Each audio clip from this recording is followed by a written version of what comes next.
Hey everyone, and welcome back to the channel. This is your host Carmina with another video about astrology. Yes, probably you've been waiting for this, so thank you for your patience.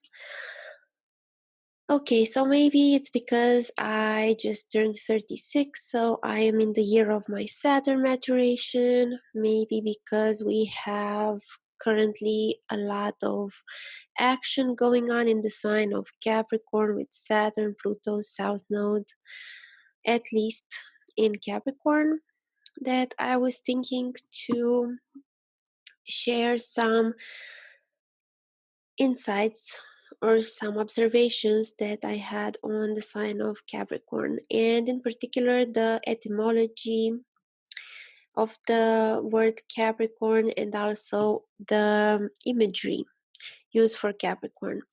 Most people, if you tell them Capricorn, they will think of a goat, right? Like that's modern Western conception of Capricorn, because even the name, that is Latin, Capricornus, means horned goat or horns like a goat, right? So it's something goat like, and it's a male goat, not a female goat. So, why is Capricorn a goat?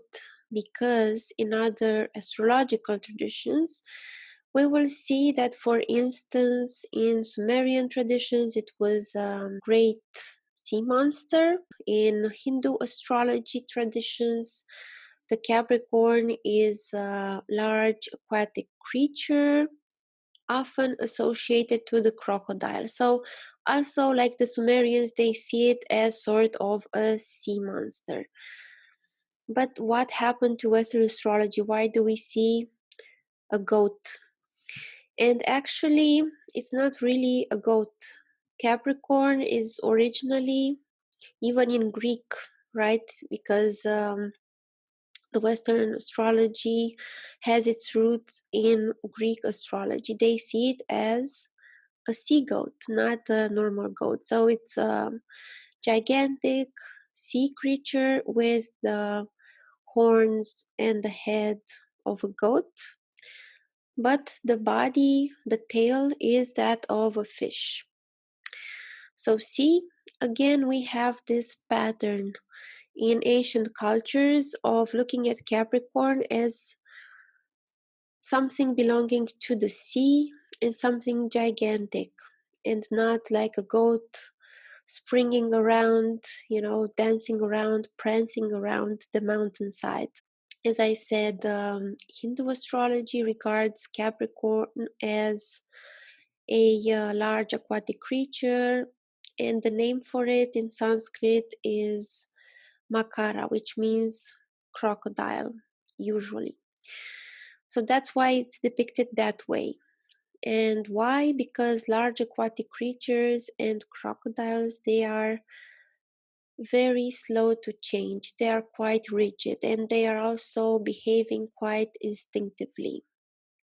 And they are also connected to authority and to power, because also, if you look at Egyptian traditions, the priests and the people in charge, they were often, they had a staff, a caduceus, with the head of a crocodile, which, symbolized power. So these are all attributes of Capricorn: rigidity, slowness to change, very strong survival instinct, and also an inclination towards authority, towards structure, towards power.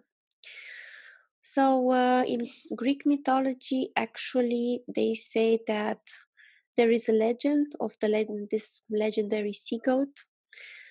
They say that there was an original sea goat called Prius, and Kronos, which in Greek means time, and it was, an initial god of time.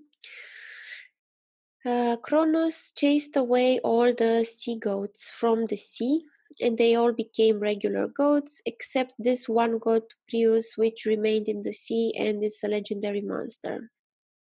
And also, if we are to look astronomically, in the northern hemisphere, the sign of Capricorn also coincides with the winter solstice. So it makes sense, right? The sea goat. The tail is in the water, it's leaving it behind, and then the head, the upper body part, is that of a goat, right? It's emerging from kind of like a depth of darkness, just like the sun is emerging. The daylight is increasing in the northern hemisphere during the winter solstice.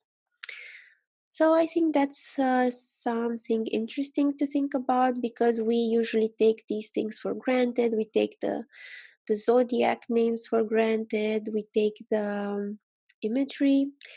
But if we think about it, we can find more meanings, and we can better relate and connect to these archetypes, and also we can better use them in our readings. All right. Okay, so thanks for watching. Let me know if you have other comments on this imagery and etymology related to the sign of Capricorn. And then also check out the other videos, because I know I haven't been very active in putting out videos lately, but there are over 200 videos on my channel on astrology cards, etc.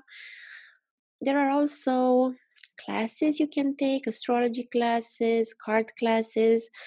I have one astrology level 2 starting with Levi this weekend, and then I have the Healing with Cards of Truth class, which I strongly recommend, that I'm teaching with Nishi Pandit, and that's going to start shortly after the autumn equinox, right? Also, if you don't feel like really studying, but you just want your answers now, you can also reach out to me for readings. Okay, so I'll see you guys soon. Enjoy your day, enjoy your week. Talk to you later. Bye.